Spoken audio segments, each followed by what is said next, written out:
Então seja bem-vindo a mais uma edição do Think Tank. O Think Tank, como sabe, é um programa aqui do canal Acordo do Dinheiro para nós analisarmos a semana do ponto de vista político e económico. Também, como sabe, todas as semanas estão comigo estes dois senhores que fazem a excelência do programa, o Jorge Marrão e o Joaquim Aguiar.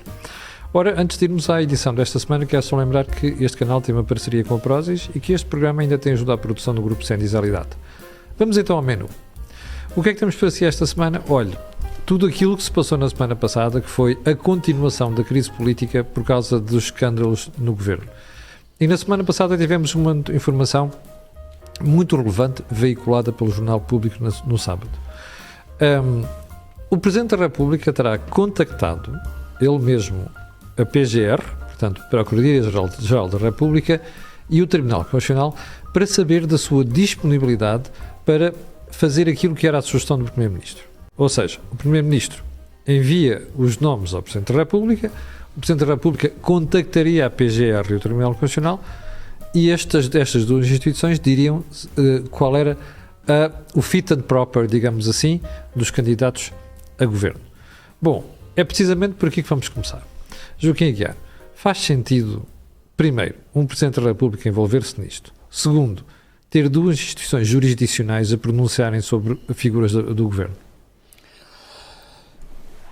Em condições normais e em sociedades normais, nada disso faz sentido, porque todas essas fiscalizações e vigilâncias são inerentes à responsabilidade individual.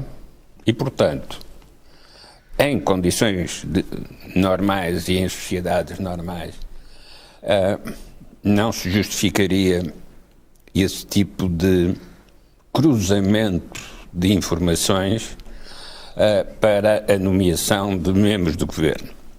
Agora, a sociedade portuguesa não é necessariamente uma sociedade normal, porque se for uma sociedade composta por redes de influência e de proteção, pode acontecer que alguém dentro de uma rede de influência e de proteção seja levado ao colo até uma posição de responsabilidade política para que, em troca, favoreça quem o colocou nessa posição.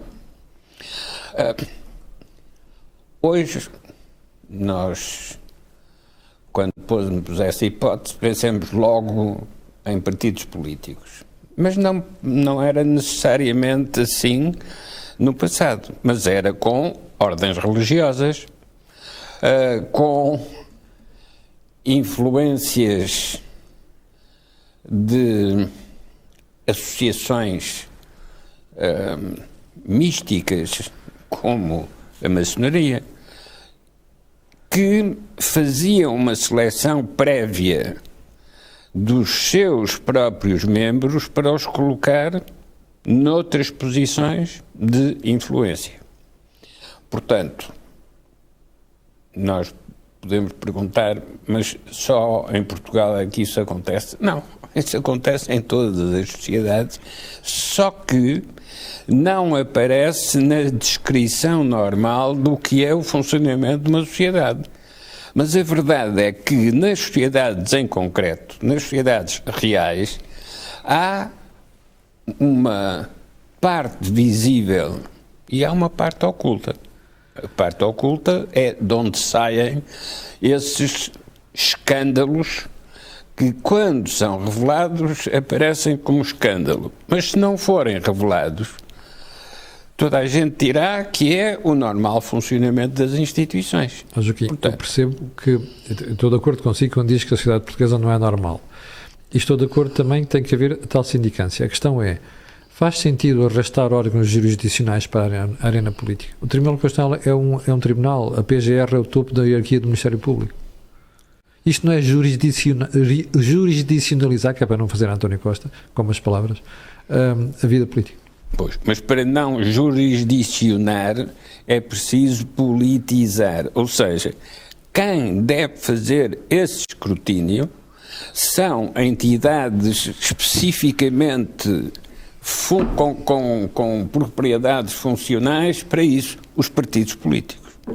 São os partidos políticos que têm que selecionar internamente as qualidades que depois servem para serem promovidos a determinadas funções. Mas por que não deixar depois isso no juízo do respectivo Primeiro-Ministro? E se houver problemas, ele tem que ser, ele tem que ser sacado das responsabilidades. Porque em última análise é ele o responsável por aquilo que foi escolhido.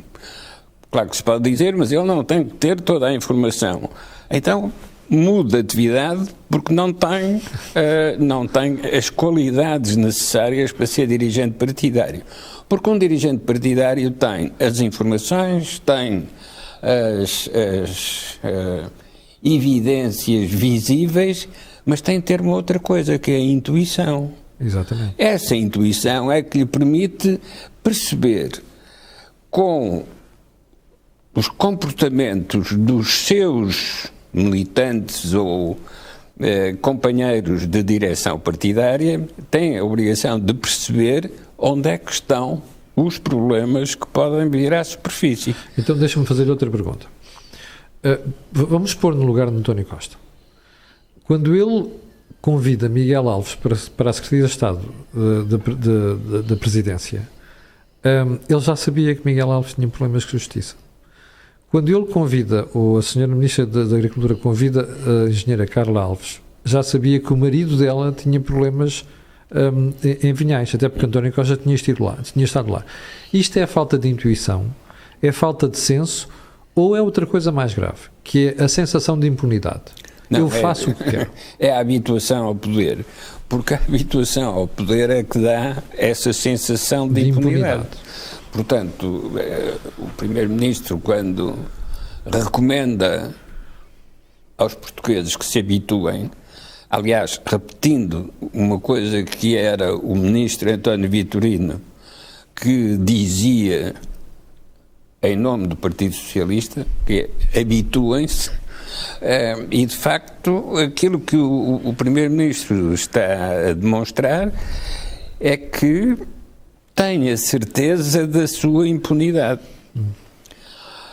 Aliás, agora quando este dispositivo de escrutínio é apresentado, um dos problemas que surgiu, e que só agora foi clarificado por intervenção do Presidente, é se o inquérito de escrutínio ia ser aplicado aos ministros em exercício ou é só para os próximos. Bom, e ele diz que é óbvio para quem já lá está.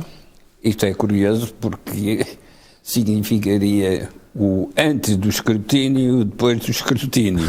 Isto é, os que estavam antes tinham escapado ao problema. Os que vinham a seguir tinham que passar pelo crivo da fiscalização. Dito de outra maneira,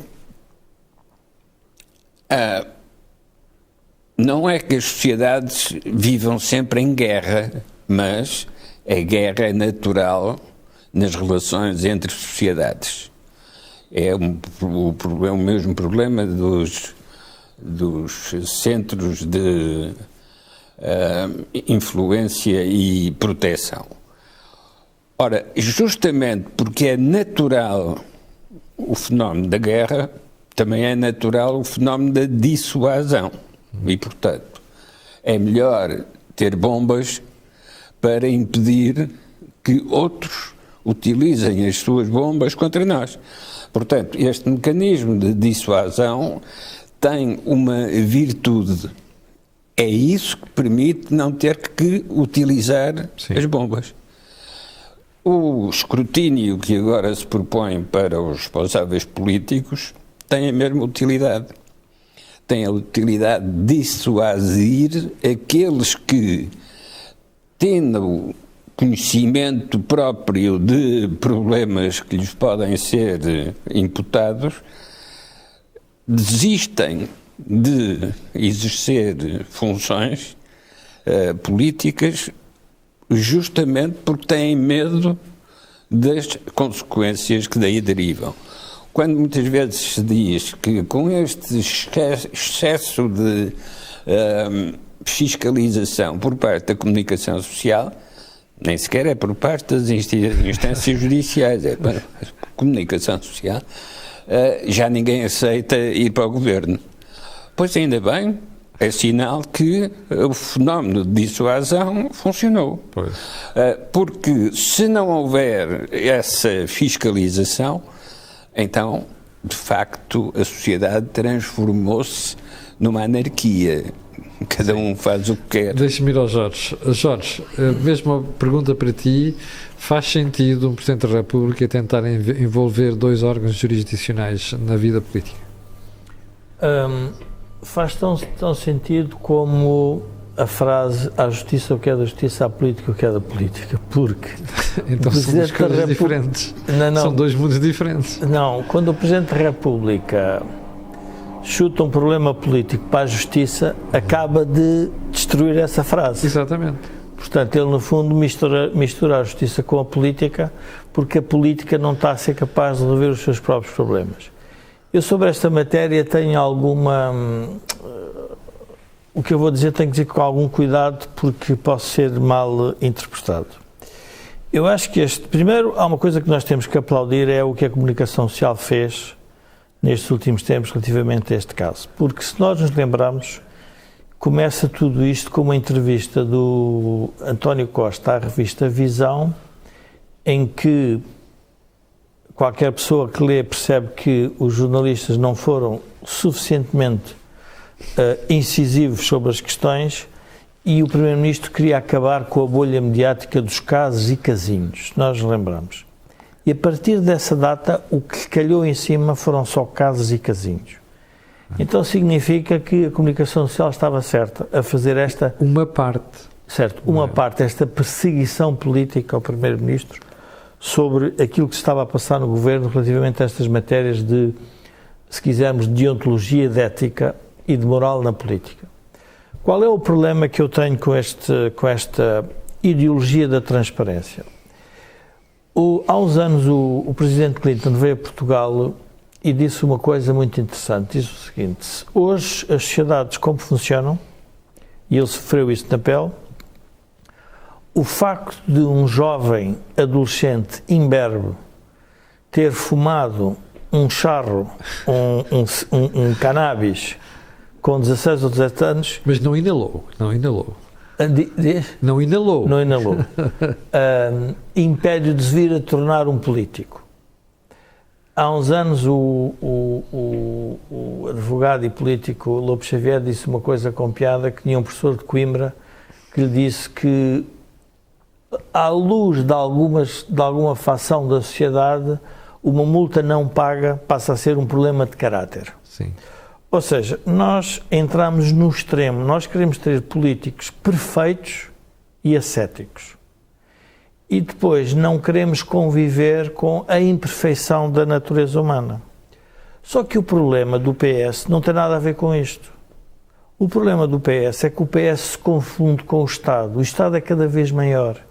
E então torna-se impossível o cumprimento daquele próprio questionário. Como é que se percebe que alguém que vai para a política tem que ele próprio fazer uma investigação sobre o que é que todos os familiares andam a fazer? Exato. Porque todos os familiares, mais cedo ou mais tarde, vão receber algum dinheiro do Estado. Agora, vamos aplicar o questionário ao Presidente Lula. Vamos aplicar o questionário retroativamente a todos os candidatos que se apresentaram na política portuguesa. Vamos aplicar o questionário ao engenheiro José Sócrates. E de repente nós pensamos, mas espera aí, mas o questionário resolve o problema da qualidade moral e ética do indivíduo? Não resolve. Claro. A única coisa que faz é, obviamente, responsabilizá-lo por aquilo que ele está a prestar declarações ao Primeiro-Ministro. Mas a pergunta é, e como é que um Primeiro-Ministro não tem, como dizia bem o Joaquim, a intuição para perceber que está rodeado de quem?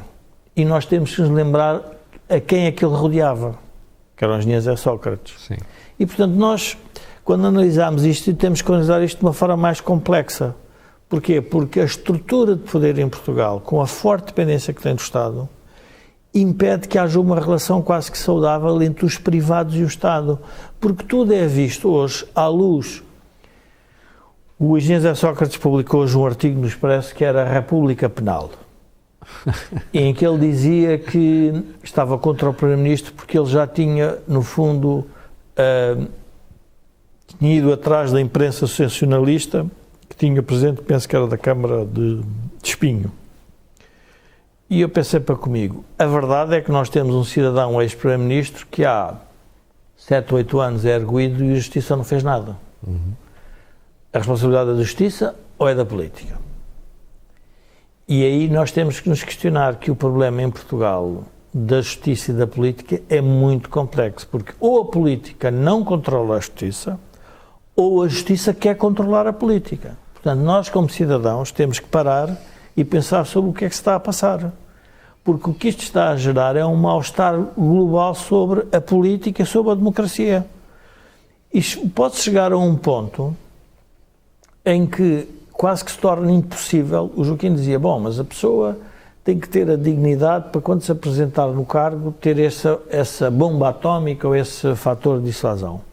O problema é que ninguém começa a estar disposto para estar exposto na praça pública quando um juiz qualquer do Ministério Público, quando alguém, um procurador, se lembra de constituir um arguido e de repente o arguido, à luz hoje da comunicação social e da opinião pública, um arguido é uma pessoa já condenada. E portanto nós estamos a entrar num processo que, no limite, como alguém me dizia, podemos chegar à Itália, que são eleitos pessoas muito ricas ou palhaços.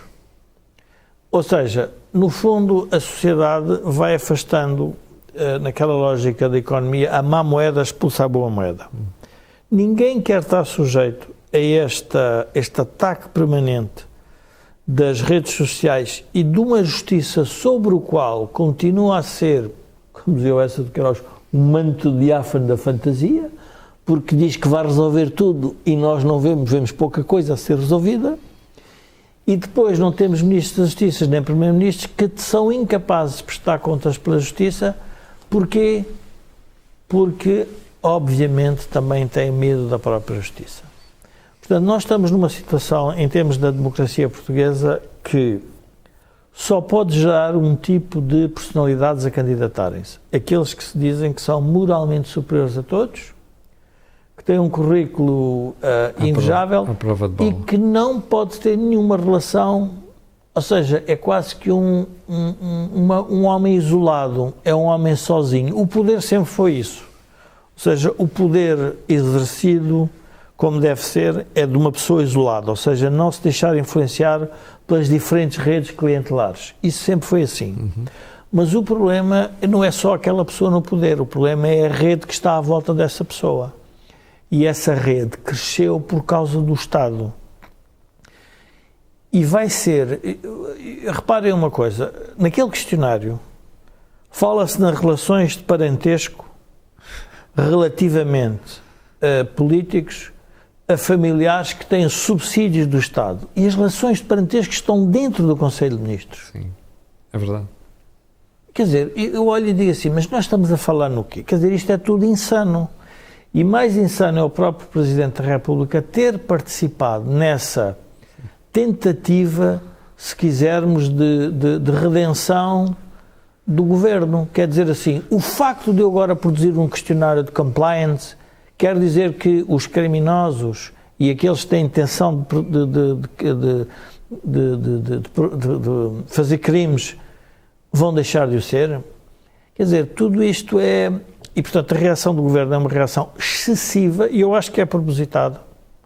É excessiva para dizer, como vêem, nós não temos medo de nada, mas depois esconde-se a substância do problema. A substância do problema é a rede de clientelas ligada ao poder político. Não tenhamos dúvidas. Eu tenho a certeza que se nós formos investigar todos os políticos, todos os autarcas, com certeza que haverá relações de proximidade ou familiar ou de amizades em todo o lado. A pergunta é, mas isso prejudicou os interesses do Estado? E hoje isso é sempre interpretado como os interesses do Estado prejudicados. Mas ao mesmo tempo que nós estamos a discutir, em alguns casos tostões, pomos 3.200 milhões na TAP. e mais não sei quanto na IFASEC, e mais não sei quanto no sistema bancário. As pessoas, eu julgo que ao continuarmos nesta linha, nós vamos criar um problema à própria democracia, porque as pessoas vão-se naturalmente afastar do processo, deste ritual democrático, que é demolidor para a vida pessoal. Escândalos, falta de transparência, falta de clareza. Falta de clareza. Tudo contribui para esse minar da democracia. Não é só a ideia. Hoje há uma ideia que para mim que é perigosa, em que as sociedades tinham transferido o problema da nossa ética e da nossa moral para as religiões, e portanto era algo que estava fora da lei. Era uma coisa que era uma consciência individual e coletiva de que nós temos que ser boas pessoas, temos que ter bons princípios. E hoje se quer pôr na lei tudo isto. O resultado prático é que é encher papéis e papéis, processos e processos, que não têm a solução fácil, porque a pergunta é assim, mas então qual é a solução para isto? Queres fazer a pergunta, a solução é mesmo preencher o questionário? Não, a solução é termos um primeiro-ministro que antes de recrutar alguém faz as diligências que entender necessárias para estar confortável sobre tudo isto. Sobre o caso do professor Marcelo, se nós analisarmos, todas as pessoas dizem que o professor Marcelo teve relações com mais este grupo económico ou com aquele, mas o professor Marcelo é corrupto por causa disso. Ninguém lhe pode apontar nada disso. Mas sabes que uma parte da classe política, nomeadamente a extrema-esquerda e alguns grupos de fora do governo e da sociedade civil já apontam para este extremo. Mas estamos a levar a um ponto que é este extremismo, este radicalismo na análise desta situação torna quase que a política uma espécie de escravatura do século XXI. Verdade. A pessoa tem que ganhar pouco, não pode ter relações com ninguém, não pode pertencer a nenhum grupo. Não pode ter reparem só uma coisa. Alguém de um grupo económico que vá hoje para a política, cai-lhe toda a extrema-esquerda em cima, dizendo que ele vai estar entregue aos ditames do capitalismo. Algum político que exerceu a política e que vai para o mundo dos negócios, porque tem algum conhecimento e o mundo dos negócios tem interesse nisso, é rapidamente rotulado de certeza que andou a fazer favores. E, portanto, esta moralização excessiva, que também não é vamos ver, isto não é um problema português. Sim, é uma tendência geral. A Europa está na mesma. E os Estados Unidos também. Os Estados Unidos estão na mesma. Portanto, estes questionários... eu participei por questões profissionais relativamente ao que estava a passar na relação na Bolsa, sobre os escândalos e das fraudes e tudo mais. E houve um senador que disse: mas há alguma lei que transforme o homem num ser perfeito? Nós vamos viver sempre com a perfeição da natureza humana. É bem visto. E, portanto, o que é que ele... Foi a lei, na altura era a lei Sarbanes-Oxley. A seguir veio a lei Dodd-Frank. Deixa só explicar todas as gerações... às pessoas que era a lei que dividia a banca de investimento da banca comercial. Havia leis sucessivas para resolver caso a caso. Sim. Este é um caso igual. Produz-se uma lei para resolver um problema de falta de vigilância do Primeiro-Ministro sobre quem estava rodeado sobre quem. Porque se fosse pessoas... Vamos ver, a questão é pessoas que não estão na esfera direta do Primeiro-Ministro, em que ele apanha por tabela, isso percebe-se. Mas pessoas que estão na esfera direta, ele tem que fazer... Como era o caso. Como era o caso. Ele tem que fazer essa investigação. Não pode transferir para a Procuradoria-Geral da República. Ou então criamos uma espécie de um concílio de... Mas reparem só a parte prática de tudo isto. As próximas eleições para a Europa, as próximas eleições autárquicas, as próximas eleições legislativas, eu quero ver o questionário aplicado a todos os candidatos. Sim, não é os que forem eleitos. Se aquilo é uma lei que torna a política perfeita... Sim, devia ser aplicado aos deputados também. Então aplica-se a todos. Aos candidatos a deputados. Pronto. E vamos ver o que é que sai dali, o que é que se faz com aquilo. Sim. A pergunta é, o Joaquim viveu o estabelecimento da democracia por dentro, e que eu saiba, a coisa nem correu mal. Estamos aqui hoje e havia essa lei. Há uma ideia hoje na política que as leis resolvem os problemas dos homens. Não. Os homens antes têm que resolver alguns problemas que eles têm próprios na sua vida particular, individual, antes de quererem ir para a política. Isso é que torna a diferença as pessoas na política. Agora, não é a política que os vai dizer, se tu preencheres o questionário... Repara, eu acho que as pessoas não viram o questionário em detalhe. Eu estive a ler o questionário Eu também li. e fiquei siderado porque há ali perguntas que quase que a família se vê impedida. É verdade. Aliás, eu acho que hoje numa reunião familiar, se alguém disser que quer ir para a política... Sim, alguém diz, olha, com aquelas perguntas não podes ir, vais-me prejudicar a mim. Claro, não, quer dizer, há uma pressão social para não se ir para a política. E então onde vamos parar? Como alguém me dizia hoje em Portugal, por exemplo, nos boards das empresas, com tanta independência, hoje os boards estão pejados de professores universitários, porque são as únicas pessoas que não tiveram contacto com a realidade, estão fechados na universidade, porque alguém que teve está conflituado com isto, com aquilo, com o outro. Nós temos que ter aqui algum cuidado. Agora, a verdade é que isto se desorganizou. Ou seja, o país ficou a não a saque com tudo o que foi a dívida pública, tudo o que foi excesso de dívida pública, tudo o que foi excesso de dívida privada, tudo o que veio de fundos. É óbvio que nós hoje podemos concluir que o país foi assaltado. Sim, assaltado no sentido de as pessoas organizaram-se para ir buscar esses fundos. E grupos de interesses? E grupos de interesses. E isto não é explicado quando o país entra em falência. Se nós tivéssemos crescimento económico e a dívida tivesse a cair e não tivesse havido uma troika, nada disto era um problema. Mas hoje as pessoas reagem mal porque dizem, mas, quer dizer, estamos nós aqui a pagar impostos para estas pessoas andarem a fazer negociatas uns com os outros? As pessoas não percebem isto. Sim. Já agora, antes de passar ao Joaquim, deixe-me só não induzi-lo em erro. Há bocadinho, quando eu falava da separação entre banca comercial e de investimentos, é a lei Glass-Steagall. Sarbanes-Oxley apareceu a seguir aos escândalos na Bolsa nos Estados Unidos, nomeadamente o escândalo, a falência de Enron, e tinha a ver com governação, com garantir que a informação das empresas era corretamente transmitida aos investidores. Portanto, fica feita esta correção e eu peço desculpa pela falha há bocadinho. Joaquim, voltando a esta questão, eu volto a perguntar-lhe isto. Eu até percebo quando o Joaquim diz que alguém quer envolver outras instituições para fazer uma espécie de peneira.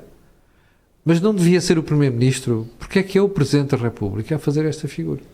Aliás, ele hoje é confrontado e não esclarece. Diz, eu não comento as cartas com o Primeiro-Ministro, mesmo quando contadas por outros. Que é uma piada para o público e para o Primeiro-Ministro. Faz sentido ser o Presidente da República a fazer isto? Camila, há muitas coisas na sociedade portuguesa que só fazem sentido se nós sairmos do chamado discurso oficial ou discurso institucional. De facto, o Presidente aproveita as iniciativas que lhe passam à frente para tentar corrigir aquilo que ele considera que está a evoluir mal. E, portanto, quando algum pretexto de intervenção aparece, ele intervém. Não quer dizer que tenha programado essa intervenção ou que ela faça parte de um programa político. É o que lhe aparece e ele faz. Agora, vamos à origem do problema. A sociedade portuguesa foi sempre uma sociedade patrimonialista. Isto é, funciona e toma as suas decisões em função de centros patrimoniais. Sim. Que acumulam capital e depois distribuem os resultados.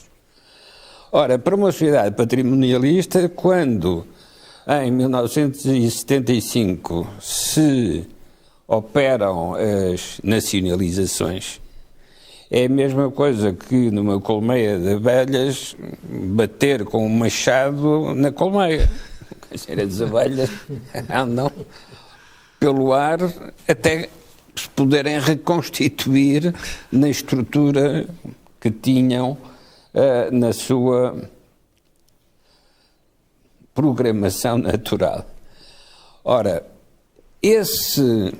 essa destruição da colmeia significou uma perturbação nas relações patrimoniais e nas relações de movimentos de recursos financeiros, e ainda hoje nós andamos a tentar reconstituir a colmeia, porque entretanto, com falta de abelhas, ou falta de trabalho das abelhas, era preciso recorrer à dívida, que era ir buscar a outras colmeias aquilo que a nossa já não está a fazer.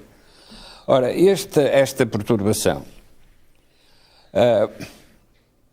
significou também o aumento da dependência dos canais externos de apoio financeiro, designadamente a União Europeia.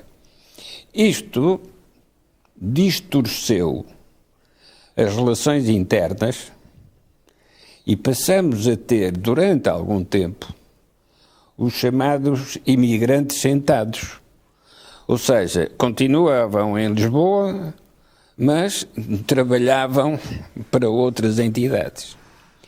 Os imigrantes sentados não entram nos processos de corrupção, porque aquilo que recebem de fora é mais importante do que aquilo que podem ter dentro. Sim.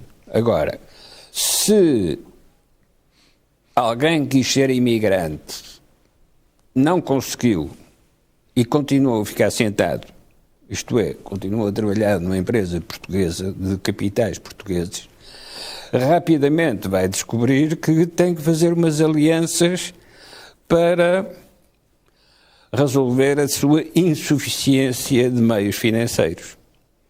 Os que imigram sentados não têm essa preocupação porque é de fora que lhes pagam.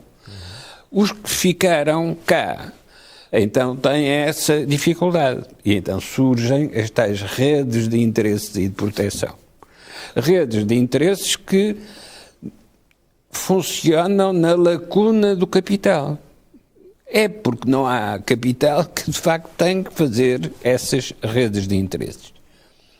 Quando em Portugal se discutiu o problema das parcerias público-privadas, uma das coisas que se ignorou é que essa era uma maneira de responder à insuficiência de capitais ou à insuficiência de capacidade de gestão para ter atividades de serviço público, mas através de entidades privadas. Ou, se quisermos, através da competição de mercado, mas com regulação do Estado. É essa mistura que permite ganhar eficiência sem entrar na corrupção. Porque não é preciso comprar ninguém para ter autorizações. Não, é preciso que as entidades reguladoras façam a apreciação do que é que a tal parceria pública ou privada permite obter. No nosso caso, tivemos o Tribunal de Contas a fazer esse tipo de análise. Tivemos as entidades reguladoras de saúde a fazer esse tipo de análise. Como é que se resolve, como é que se decide, depois de ter essas avaliações todas? Decide-se dizendo que tem que se acabar com as parcerias público-privadas, porque, afinal, isso só significa que é o privado que está a utilizar o Estado, quando todas as avaliações mostram que foi o Estado que esteve a utilizar os privados. E, portanto, quando o Estado apropria nas nacionalizações, ou o Estado termina as parcerias público-privadas porque considera que os privados é que beneficiam, cria-se um estilo de sociedade em que cada um desconfia do outro e nenhum pode colaborar com o outro. E em lugar de termos Estado e privado a participar no desenvolvimento das competências e das capacidades, temos exatamente o contrário. É o Estado a amputar-se de capacidades que podia ter e não tem. E depois tem que fazer as maternidades em ciclos de férias e trabalhos extraordinários. Agora abre aquela. Isto favorece ou prejudica os desvios à responsabilidade pública? Favorece os desvios. Porque para se poder funcionar não se pode dizer isto. Pois. E volta-se ao tal problema que também existe na democracia portuguesa: quem disser a verdade não ganha as eleições. Antes de irmos, aliás, termina, que eu ainda queria introduzir a questão da educação, que é o grande assunto da semana, mas termino. Não, eu vou contar uma história para as pessoas perceberem o ridículo do que é hoje, como é que a sociedade portuguesa, hoje as sociedades interpretam as relações entre as pessoas. Há uns anos estava a fazer um projeto pro bono e trabalhava comigo, trabalhou comigo um presidente de uma grande empresa, aliás, um presidente, não só um grande acionista de uma grande empresa, e no fim... a gente percebeu quem é. E no fim eu disse que gostava de oferecer qualquer coisa. E ele diz-me assim, o que achar, não quero nada e tal. Eu disse, não, tenho uma questão de educação e tudo mais. Então comprei uma caneta Montblanc e mandei-lhe a caneta. A caneta veio devolvida porque ultrapassava os 300 euros, que era o que o Comitê de Auditoria aceitava que o Presidente recebesse. E isto leva a um tema que é a questão da independência económica das pessoas para continuarem a ser livres. Isto é uma questão relevante. Quando às vezes aqui no canal as pessoas te criticam porque tens o apoio disto ou daquilo e daquilo outro, ainda hoje respondiam os telespectadores. As pessoas não percebem que é o facto de teres esse apoio que se calhar te permite ser independente em relação ao conjunto de pessoas, em relação àquelas terás de ter mais cuidado, mas que isso resulta da própria relação, como é óbvio, mas, portanto, o facto de tu dependeres mais de um conjunto de pessoas leva-te a ter, se calhar, mais independência em relação às outras. Sim. E a sociedade sempre funciona assim. O Joaquim, há uns anos, tinha uma expressão que eu achava-lhe um piadão enorme, que era onde há compota há formigas. Onde há compota há formigas. E o problema hoje é que a compota está no estado com tal dimensão. Está no estado a compota. E o que acontece é que as formigas todas, das famílias dos políticos todos, as tais formigas que andam por aí, vão querer ter acesso à compota. Pois. Não é mal ter acesso à compota, mas hoje uma empresa que se queira candidatar a um subsídio e que tenha um familiar político está desgraçada. Ora, isto não faz sentido nenhum, porque é óbvio que se calhar em 2% dos casos até pode haver essa corrupção, mas em 98% dos casos não existe. Sim. Portanto, e nós estamos a fazer um balanço complexo. Porquê é que é importante o Estado sair de um conjunto de atividades? Porque se as pessoas pensarem um bocadinho, estas relações de corrupção entre o setor privado resolvem-se de forma muito mais direta. É uma perda para uma empresa, um ganho para outra, e aquilo é resolvido com despedimentos, indemnizações e pedidos de responsabilidades e seguros a funcionarem. É assim que acontece. Não é assim na política, porque se está a tratar dos dinheiros públicos. E com os dinheiros públicos é preciso ter cuidado. O que é que me leva a concluir toda esta polémica destes últimos tempos e o que se tem passado na política portuguesa nos últimos anos? Nós vamos ter só a possibilidade de serem primeiro-ministro em Portugal com credibilidade. Só podem ser pessoas ou celibatários como o Salazar, que nem chegou a casar para não ter família, e portanto nunca a família provavelmente visitou Santa Combadão, foi ao Palácio, provavelmente, nunca deixou ir. O general Ramalhianos é um bom exemplo, uma pessoa íntegra e que se manteve independente de tudo, e isso é o que lhe dá o crédito hoje moral na sociedade portuguesa. Sá Carneiro, porque era uma pessoa independente, tinha vida própria, também o fez. Passos Coelho, há uma espécie de, Nós vamos ter o caso de Mário Soares é um caso interessante porque ele transmitia a imperfeição do homem, mas ao mesmo tempo a gente percebia que ele gostava da política pela política. Era um político profissional no bom sentido do termo. Ele queria fazer política, mas gostava da sua vida, das suas amizades e nunca deixou de ter a sua rede de interesses, mas não... E tinha uma ideia para Portugal. E tinha uma ideia para Portugal. E, portanto, nós apreciámo-lo na sua imperfeição.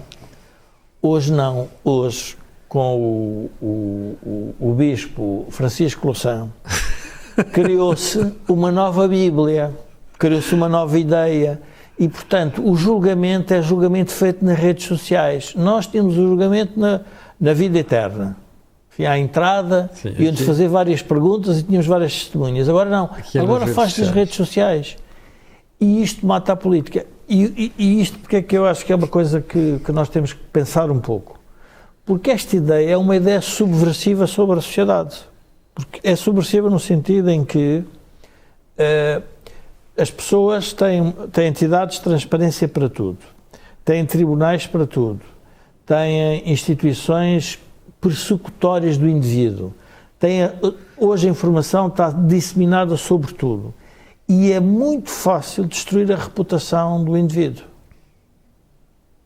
Eu, quando fiz e Joaquim também, quando lançámos o Movimento Europa Liberdade, eu nunca mais me esqueço que o Francisco Louçã escreveu um texto no Expresso sobre a minha pessoa. E eu pensei assim, mas dá-se ao trabalho de querer-me ligar a interesses daqui e acolá. E assim, olha, eu, mais independente que você, sou de certeza. Porque digo aquilo que penso, porque não preciso de coisas para viver, mas tenho a capacidade de poder dizer isso. E ele fez portanto, o que é que está a fazer? Está a atacar a reputação e o caráter das pessoas. Claro. Ora, a política, nós temos que discutir mais as políticas públicas. E quando o António Costa se dedica a isto e a comunicação se dedica a isto, nós estamos a resolver uma parte do problema da sociedade, que é a falta de, diria, dimensão moral na política. Mas o maior problema que nós temos é a falta de competência nas políticas públicas. Exatamente. Eu acho que essa é a que a gente tem que discutir. Vamos avançar no programa porque esta semana tivemos um agravamento daquilo que é a tensão entre a classe docente, mas também os funcionários administrativos e o Governo. Já percebeu? Está toda a gente contra o Ministro João Costa e está toda a gente do lado da educação a questionar salários, carreiras. Eu não sei se questionam o próprio conteúdo da educação, mas isso é outra história. Joaquim, o que é que representa este extremar de posições entre o Governo e professores? Significa uma perda de autoridade do Estado e essa perda de autoridade decorre ou é gerada, por sua vez, por não antecipar os problemas e quando se quer fazer a terapêutica da doença, já o doente está irrecuperável. Ou seja, todos os problemas de carreira no sistema educativo estão dependentes dos clientes, que são cada vez menos, e dependentes das necessidades do sistema educativo para poder integrar todos os candidatos a professores e as respectivas carreiras. Ora, o envelhecimento, por um lado, da classe docente e a compressão da classe discente, isto é, dos clientes, são dois movimentos opostos, mas cada um deles agrava o outro. E a responsabilidade da política pública de educação é antecipar a existência destes problemas para os corrigir antes deles aparecerem. Como é que se pode corrigir se tenho professores a mais para alunos a menos, ou tenho professores demasiado idosos para aquilo que era preciso do ponto de vista de preparação e capacidade de exercício de funções, alterando a própria função. Isto é preciso mudar as regras e a legislação para resolver esses problemas que se podem antecipar, podem ser, se não resolvidos, pelo menos mitigados, até que seja encontrada uma solução de evolução que não passe por um bloqueamento crítico. Ora, o que está a acontecer é o sistema político da educação, porque não é só o ministro, é o ministro e é toda a estrutura do sistema da educação, está bloqueado. Mas está bloqueado por razões que vêm do passado e que não foram diagnosticados, mas não foram tratados. Resolvidas, sim. Portanto, agora é uma situação difícil que se pode resolver ganhando tempo pela via da confiança, mas a confiança só existe quando se reconhece o problema. É como ter confiança no médico. Não vale a pena termos um médico que diz: você não está doente, você não está com dores, quando o próprio está com dores e sabe que está doente. Portanto, não pode ter confiança num médico que lhe está a dizer isso. Pode ser agradável ouvir, mas não resolve a questão. Também os professores têm, neste momento, a mesma atitude de quem se sente doente e tem um ministro que diz: não tem doença nenhuma. Ora, eles sabem que estão doentes e, portanto, têm que ter um tratamento. Quem propuser o tratamento ganha tempo para depois poder executar, se não todo o tratamento, pelo menos uma parte desse tratamento. Joaquim, e acha que essa parte desse tratamento se consegue fazer sem um acordo entre o PSD e o PS? Porque, repare, nós nunca tivemos um acordo de regime na educação. Temos na política monetária, por exemplo, temos na Europa, não temos na saúde, não temos na justiça e não temos na educação. Curiosamente, são os setores piores, e na segurança social. É possível fazer estas reformas que o Joaquim está a dizer sem esse consenso entre os dois principais partidos? Camilo, isso leva-nos a uma outra questão, que é a própria questão do sistema político. Isto é possível reestruturar a democracia portuguesa com as relações que existem entre os diversos partidos e os diversos grupos eleitorais? Ora, a essa pergunta, a resposta é sempre: depende dos dirigentes.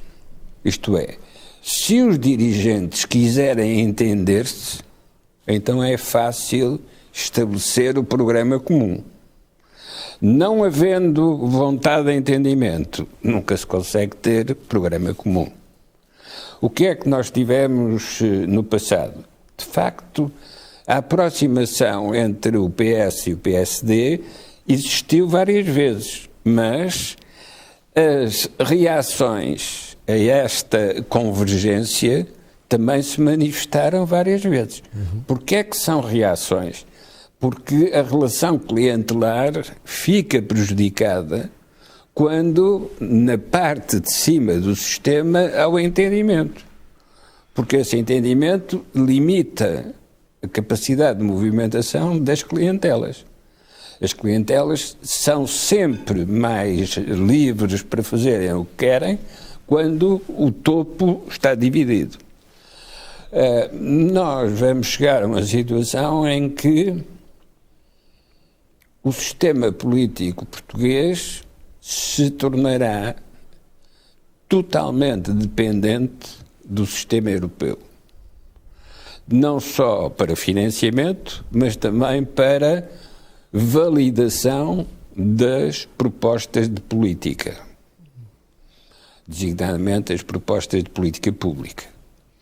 Nesse sentido, nós vamos perder autonomia do ponto de vista da decisão soberana e vamos ser obrigados a interpretar e a entender o que é trabalhar na orquestra europeia.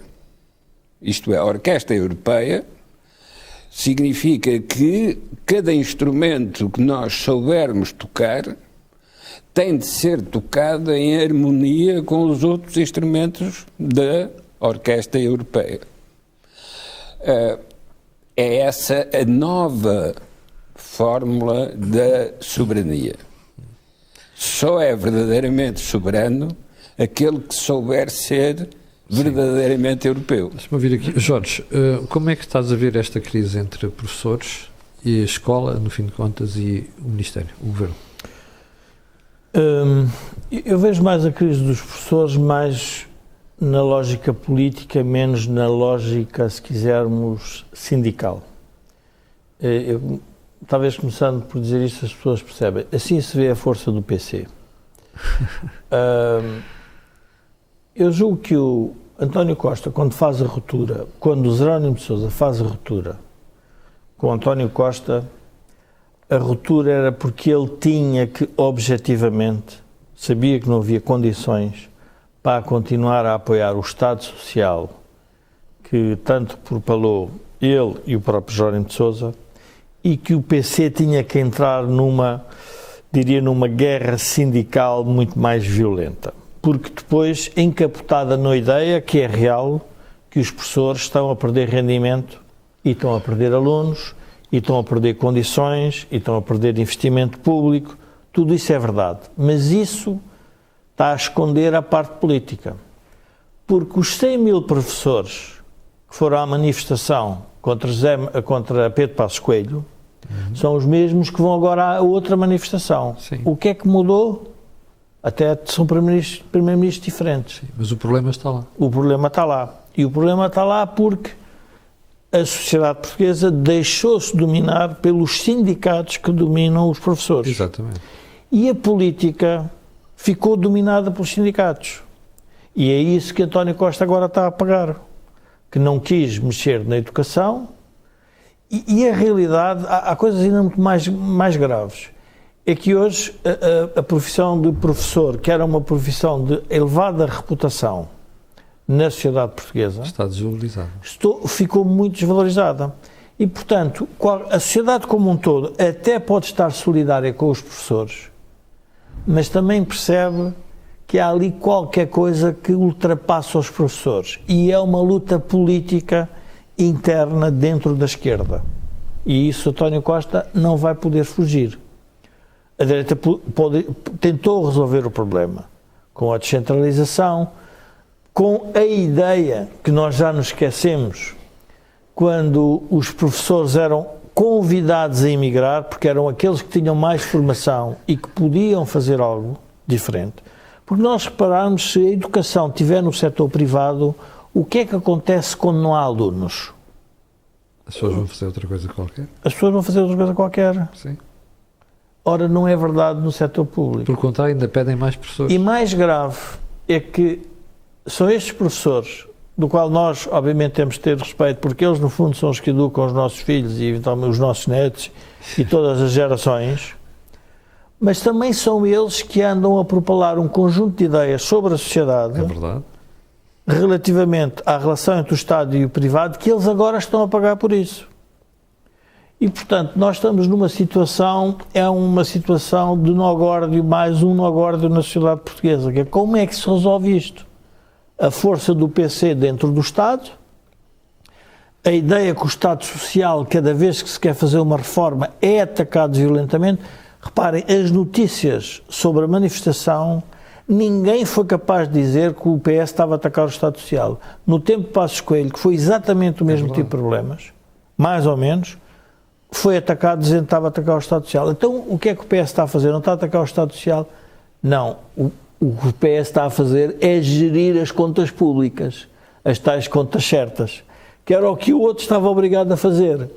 Só que a leitura da sociedade e do jornalismo, que eu diria escardoide, é um bocadinho, não, o que aqui está diferente é das carreiras. Não é das carreiras. Pois é. É um problema de natureza política.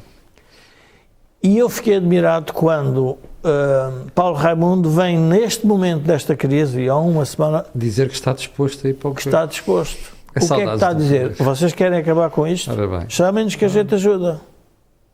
Portanto, eu julgo que está aqui há uma nova realidade diferente do tempo da Troika.